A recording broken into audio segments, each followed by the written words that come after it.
Meus amigos, que o Senhor nos guarde, nos ampare, para que possamos ter um estudo produtivo nessa noite.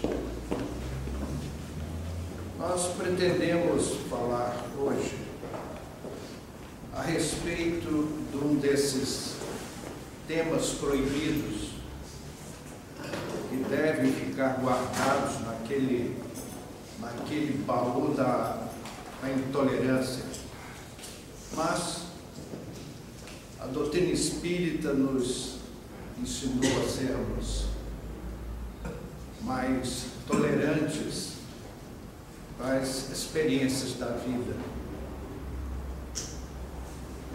Quando nós pretendemos reencarnar na Terra, todos nós, filhos de Deus, aquele mergulho na carne, há sempre uma preparação, um estudo, um planejamento para que nós tenhamos o melhor aproveitamento possível da reencarnação. Naturalmente que os espíritos mais sofredores, com maiores dificuldades, são os próprios socorristas que os encaminham para a reencarnação. Eles precisam de uma urgente ajuda e a carne é, para esses espíritos, o primeiro auxílio em socorro aos seus sofrimentos. Então, eles não são objetos de estudos muito completos. Na outra ponta, os grandes espíritos, aqueles sábios, quando reencarnam, eles trazem uma ampla programação, porque eles vêm à Terra trabalhar pela coletividade, pela evolução planetária. Eu tomaria Allan Kardec como um exemplo, só para ilustrar os nossos comentários. Allan Kardec veio à Terra acompanhado de milhares de espíritos que reencarnaram predominantemente em Lyon, na França, secundariamente em Paris e muitas regiões do globo, para serem aqueles auxiliares da obra de materialização do Espiritismo na Terra. Então, Kardec é uma alma estelar, um espírito de grande hierarquia, que foi necessário todo esse trabalho preparatório para que ele realizasse a sua tarefa terrestre. Mas nós, que pretendemos ser a classe média do mundo espiritual, e como é que nós definimos isso? Nós já abandonamos aquele desejo do mal, mas ainda não nos ajustamos com o nosso passado de estrepulias. Ainda temos muitos compromissos espirituais a serem saldados de um passado de inconsequências. Então nós estamos ali no meio termo. Mas mesmo assim recebemos uma programação e ajuda do mundo espiritual para que nós possamos mergulhar na carne e realizarmos a nossa tarefa. Vejam só, amigos, esse planejamento que trazemos do mundo espiritual, ele não é assim um engessamento, se me expresso bem. Não significa que eu vim para a Terra, tenho que cumprir aquela programação absolutamente sem falha. O que seria exigir perfeição do espírito reencarnante, que nós não somos. Então, todos os dias, nós estamos refazendo os nossos planos de vida e fazendo pequenas alterações. Vejam só, amigos, e eu gostaria de bater bem nessa tecla. Essa tecla é muito importante. Uma quantidade significativa de vezes Eu conversei com pessoas assim, amarguradas, entristecidas, deprimidas, porque cometeram certos erros na vida. O nosso tema hoje, abrindo um parênteses, versa sobre a degradação familiar, que é um tema atualíssimo. Nós vivemos uma época difícil nesse aspecto. Então, aparecem pessoas que tiveram problemas familiares e que ficam assim, sofridas com isso. Vejam só, amigos, aí é uma ponta de vaidade nossa. Nenhum espírito, nenhum mentor, nenhum espírito elevado, quando nos ajuda, avaliza a nossa reencarnação, espera de nós um sucesso absoluto. Há algumas expressões que se usam no mundo espiritual e que não se usa na Terra. No mundo espiritual, uma expressão que é bom os amigos aprenderem logo, né? Para saber usar na pátria celeste. São os chamados completistas. O que é um completista? São vocês aqui presentes, né? São aqueles que reencarnam na Terra e que aproveitam todas as oportunidades de progresso espiritual. Entre aspas, são infalíveis. Meus amigos, nós, aqui nessa sala, ainda não chegamos a esse nível. Por sinal, estamos bem longe.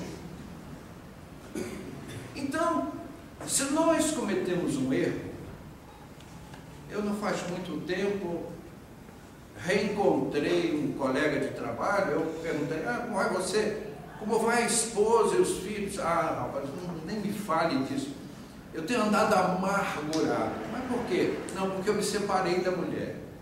Mas amargurado por quê? Mas olha, eu não queria que fosse assim, acabou sendo, eu estou sofrendo com isso. Sabe o que é isso? É uma ponta de vaidade. É acharmos que nós não podemos errar. Meus amigos, o banco divino não está pobre de oportunidades para nos conceder novos empréstimos. Às vezes, por uma vontade de andar mais rápido, nós partimos para a reencarnações de risco. É feito esse negócio de exploração de petróleo, não? Contrato de risco. Você faz o contrato, fura o chão e não acha o petróleo. É a mesma coisa. Então nós vimos para a Terra e falimos na programação. Meus amigos, nós não somos esquecidos da misericórdia divina. Deus sabia antes de nós que a nossa possibilidade de falência era muito grande, mas mesmo assim nós tivemos a coragem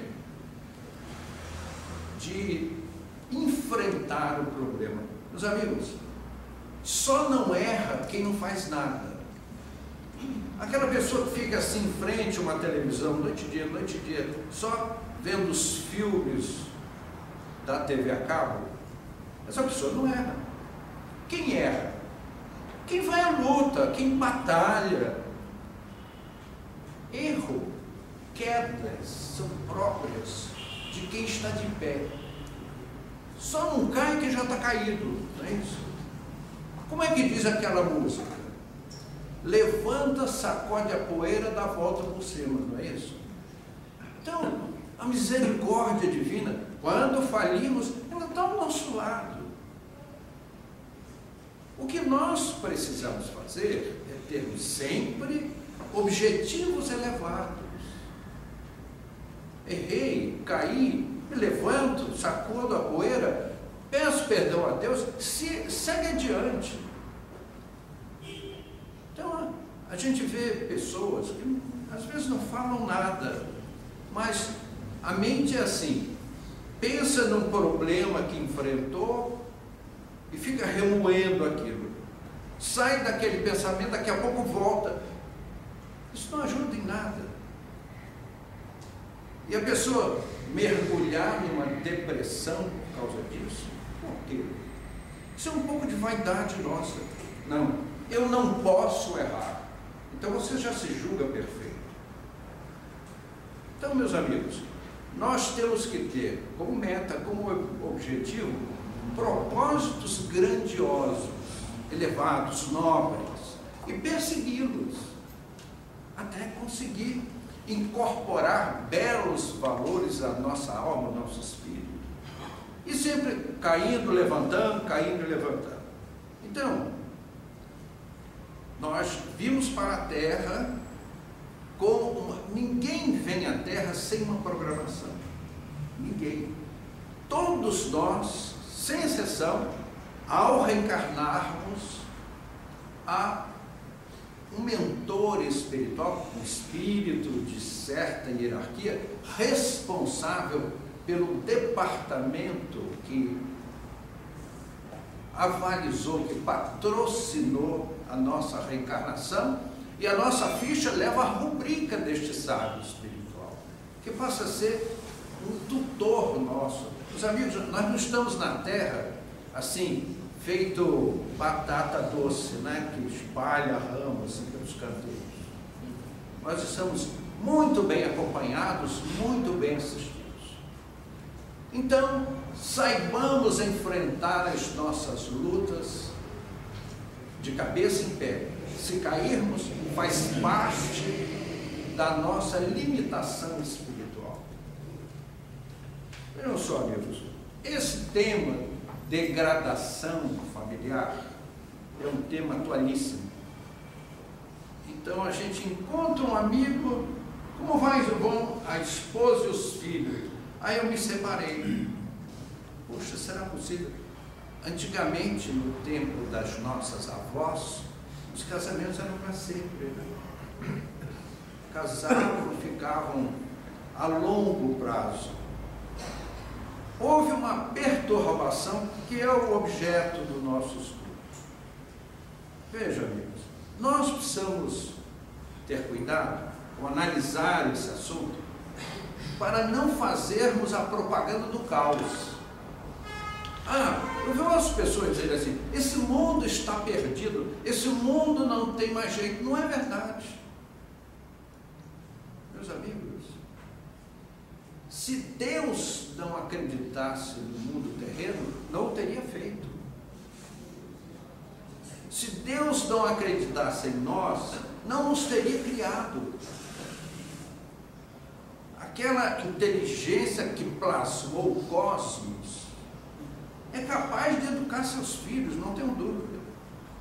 Então, não é útil pintarmos a situação com as tintas do alarmismo, porque não constrói nada. Então, volto àquela musiquinha do Caíme do começo dos nossos comentários. Levanta, sacode a poeira, dá a volta por cento. Pense no bem, pense no alto, pense positivamente e siga a vida com as bênçãos de Deus.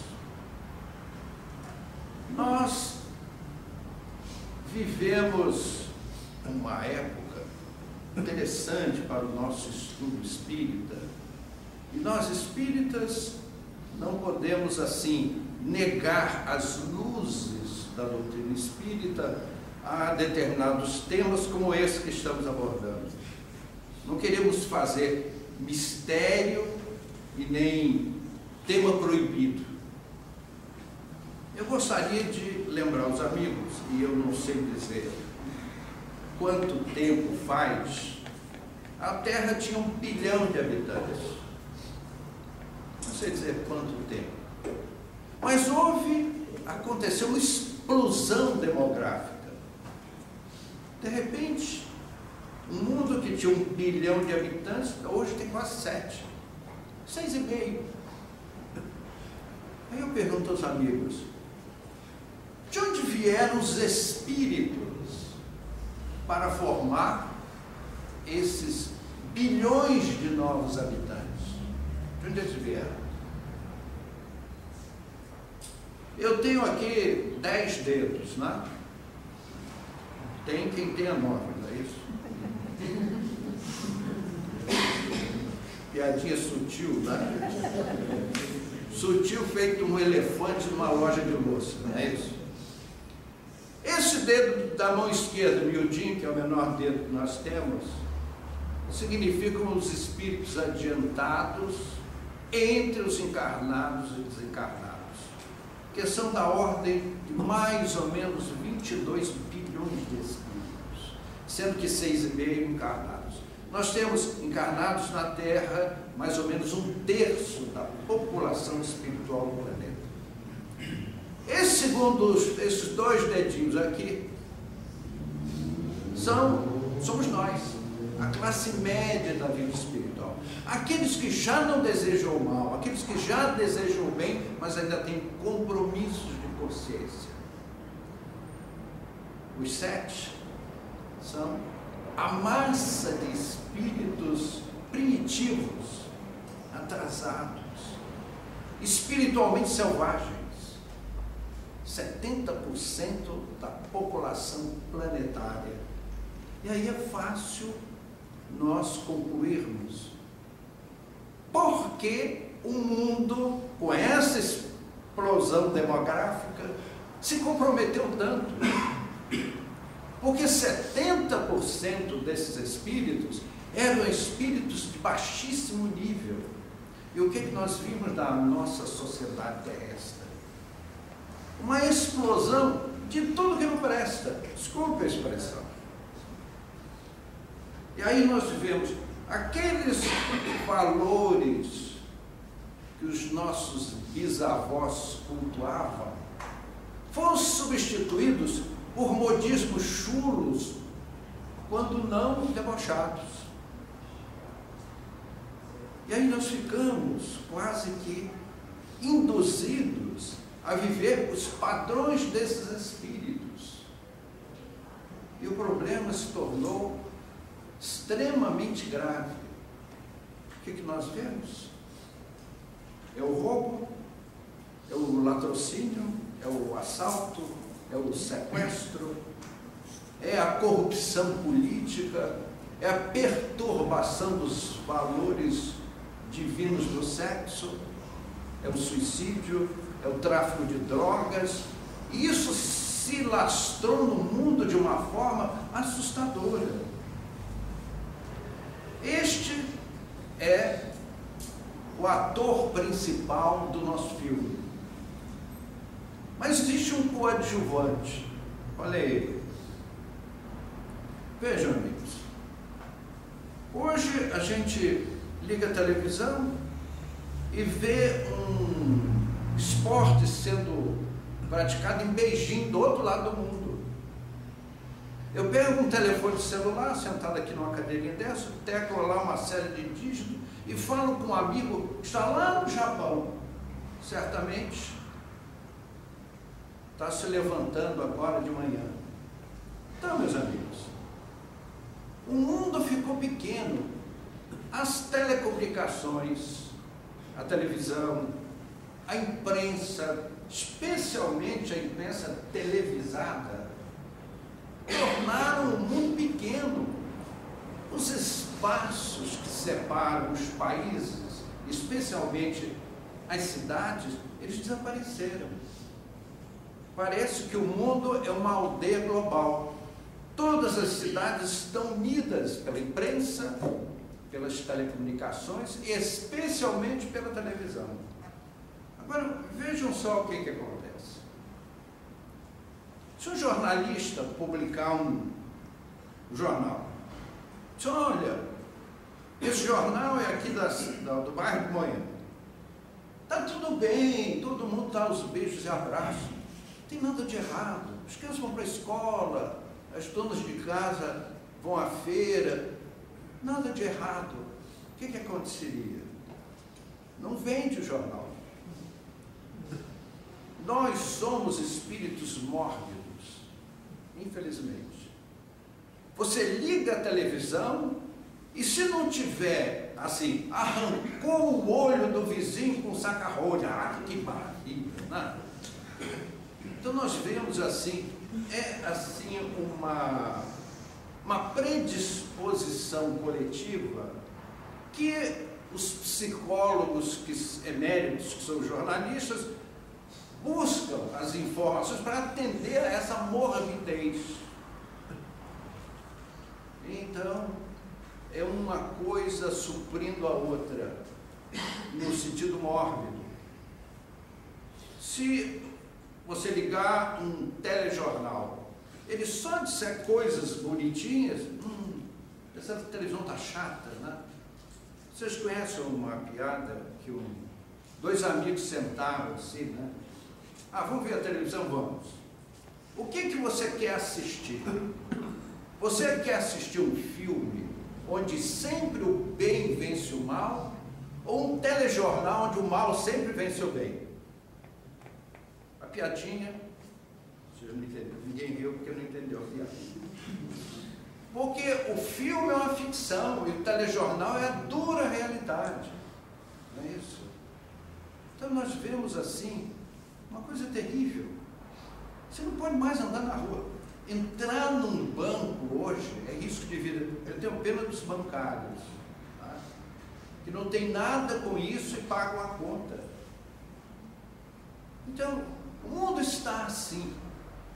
Então, o ator coadjuvante desse nosso filme foi o progresso da imprensa, das telecomunicações, que vieram trazer todo um noticiário mórbido em função dessa massa imensa de espíritos atrasados que cresceram no planeta terrestre em função da explosão demográfica. Meus amigos, isso não está errado. Claro que isso está nos planos divinos. É por isso que nós vemos essa situação terrível que nos envolve. E isso atingiu duramente a família. Hoje falar em família, educação dos filhos, é até assim demodê, né? Está falando de moda, é uma coisa assim, puxa vida. É um sujeito quadrado falando em educação familiar. Antigamente, na era dos nossos avós, os casamentos eram para sempre. Meus amigos, eu peço desculpa, ontem que eu estou assim ajoelhado pedindo perdão. Nosso objetivo não é criticar quem quer que seja, exatamente o oposto. É porque nós não podemos deixar de aplicar as luzes da doutrina espírita em situações tão adversas como as que vivemos. Então, na época das nossas avós, os casamentos eram para sempre, e as crianças eram tão diferentes de hoje. Naquele tempo, o pai olhava sério assim, o menino já ia, poxa, o que é que eu estou falando de errado aqui? Já procurava se corrigir. Hoje ele dá uma banana para o pai. Hoje, educar filho ficou muito difícil, muito mais difícil. Por quê? Por duas razões. Ou ele é um daqueles umbralinos que acabou de chegar, seja bem-vindo, prazer, tá? Ou ele está sofrendo a influência das massas. Eu vi um adolescente no outro dia dizer, educação já era. Não, já era não, ainda é, continua sendo. Agora, como nós mudarmos esse quadro? Meus amigos, nos cabe a nós, espíritas, não pactuarmos com essa situação. Eu vou retroagir à época de Jesus. Jesus foi, assim como Allan Kardec trouxe em sua companhia milhares de espíritos que se reencarnaram, especialmente na cidade de Lyon, para apoiar a obra do Mestre. Também Jesus trouxe para a Terra falanges enormes de espíritos que reencarnaram e foram os propagadores do cristianismo primitivo. Preciso dizer o que essas pessoas sofreram, o preço que tiveram que pagar. Foi um preço enorme, eles pagaram com a vida, foram torturados, supliciados, mas eram espíritos de uma fibra de nos causar inveja. Eles encaravam os leões do circo romano. Foram seres extraordinários, aos quais agradecemos as luzes do Evangelho terem chegado aos nossos dias. Então, nós espíritas, meus amigos, somos, como Jesus disse, somos trabalhadores de última hora. Os espíritas são os trabalhadores de última hora aos quais Jesus se referiu. Hoje o circo é o mundo, os leões são os homens. Então, ou nós assumimos a nosso compromisso de consciência para com Cristo e enfrentamos o mundo, ou saímos pela tangente e perdemos a oportunidade. Porque se hoje uma pessoa moralizada, respeitável, não é fácil. É fácil soltar as estribeiras, mas a doutrina espírita não nos permite. Ou somos ou não somos. É o sim, sim, não, não. Iremos nós, por acaso, e é o que nós vemos campear no mundo, tomar esses espíritos egressos das zonas espirituais inferiores como nossos modelos? Em hipótese alguma. Mas precisa ter coragem para manter a sua cabeça erguida e viver à luz do Evangelho e não se deixar levar pelas induções inferiores do mundo. Sob pena de perdermos a oportunidade. Assim como aqueles cristãos primitivos aceitaram o suplício no circo romano, que não era fácil, nós temos que aceitar essa missão. Entender, nós mandamos nossos filhos à escola para a educação intelectual, mas cabe a nós, pais, a educação moral, a educação ética dos nossos filhos. Nós temos, assim, uma opinião pessoal firmada quanto ao culto do Evangelho no lar. Parece uma coisa assim, superada, né? Fazer isso com adolescente é, assim, um desafio heróico. É um desafio heróico. Fazer um adolescente sentar-se com os pais na sala para orarmos juntos. Como diz o Matuto, it's not mole não. Então, meus amigos, mas é a mensagem do Cristo.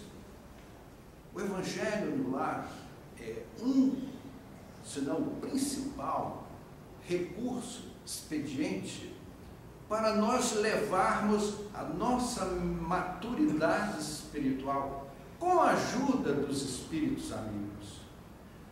Ajuda que não nos faltou nunca e não faltará nunca.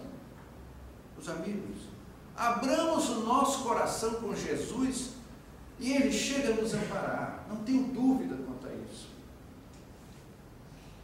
Para nós, neste colóquio de cristandade, mostrarmos, principalmente pelo evento, pelo exemplo, aquilo que o Cristo nos direciona.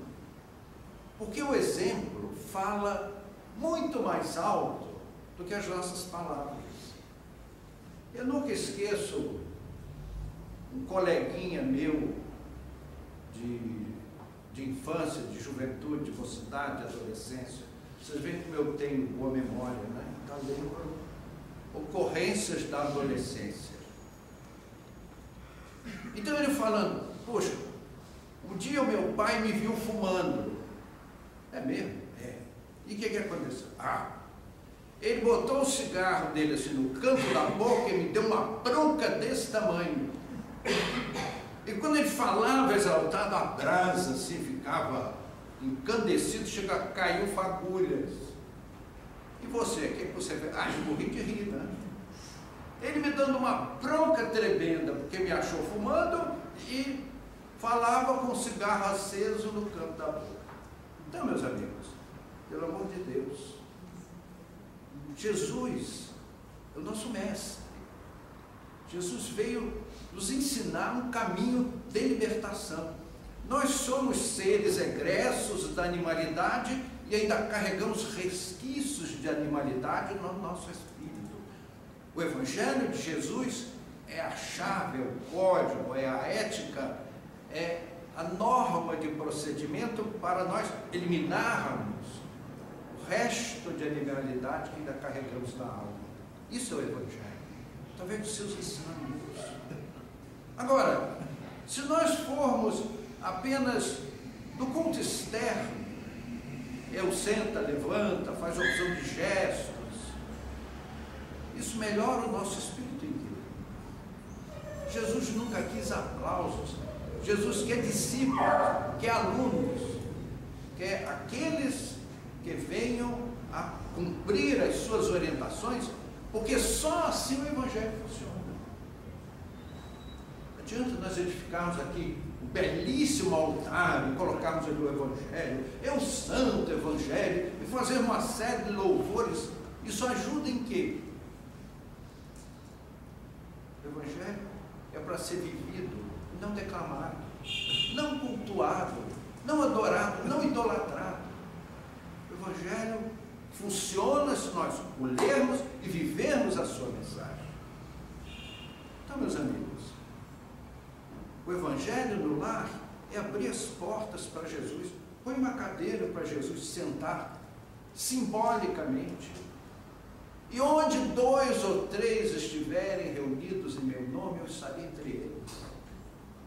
E se na nossa casa são mais que 2 ou 3, não esqueça de pôr uma cadeira para o Cristo se sentar e conversar conosco.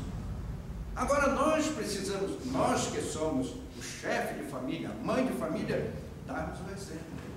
E o exemplo fala muito alto. As pessoas veem mais o que fazemos do que o que nós dizemos. É fácil falar. O discurso, as palavras morrem no ar. Então, meus amigos, nos pediram para fazer esses comentários sobre degradação familiar. Meus amigos, se nós quisermos, o mundo estará em guerra, mas a nossa casa estará em paz. Se quisermos. Quando um não quer, 2 não brigam. É impossível. Não, é possível sim. Há um axioma jurídico que diz que o impossível não é exigido em lei. Há um axioma divino que não há prova que nos seja dada e que não possamos tolerar. Todos os nossos desafios são compatíveis com as nossas habilidades. Desde que nós nos inspiremos no Cristo e aceitemos de cabeça erguida, com galhardia as nossas lutas. E eu gostaria de aproveitar um ensejo para fazer um lebretezinho nesse complexo familiar. A gente nota que quase todas as famílias têm idosos, quase todas. É comum, você chega numa casa, eu conheci um casal amigo, que os pais dela e os pais dele moravam com o casal. Então eles prepararam um quarto grande para os 4 idosos, uma sala para os 4 idosos que ficavam lá dormindo, né? Ligavam a televisão para não assistir a televisão.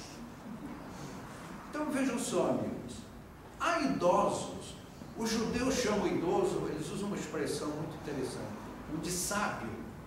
é óbvio que aquele homem que foi relapso, acomodado, desinteressado de coisas sérias, há de ser um idoso acomodado, desinteressado de coisas sérias. Mas há idosos que têm competência. E às vezes eles são mais tolerados do que qualquer outra coisa. São colocados num canto. É importante trazermos esses idosos para a dinâmica familiar. Eles têm o que dar em sabedoria, se foram homens sábios. Se foram homens ativos, construtivos, criativos, podem ser idosos, também construtivos, criativos. A idade não significa necessariamente jogar a toalha. Decrepitude nefasta. Senilidade não é sinônimo de inutilidade. Podemos usar a experiência dessas pessoas para a nossa dinâmica familiar, porque eles passaram pelo que nós estamos passando agora. Então, meus amigos, que Jesus nos guarde em sua paz, acelere os nossos neurônios para meditarmos nos problemas de família que o mundo envolve na atualidade. Que sejamos prudentes e que assim seja.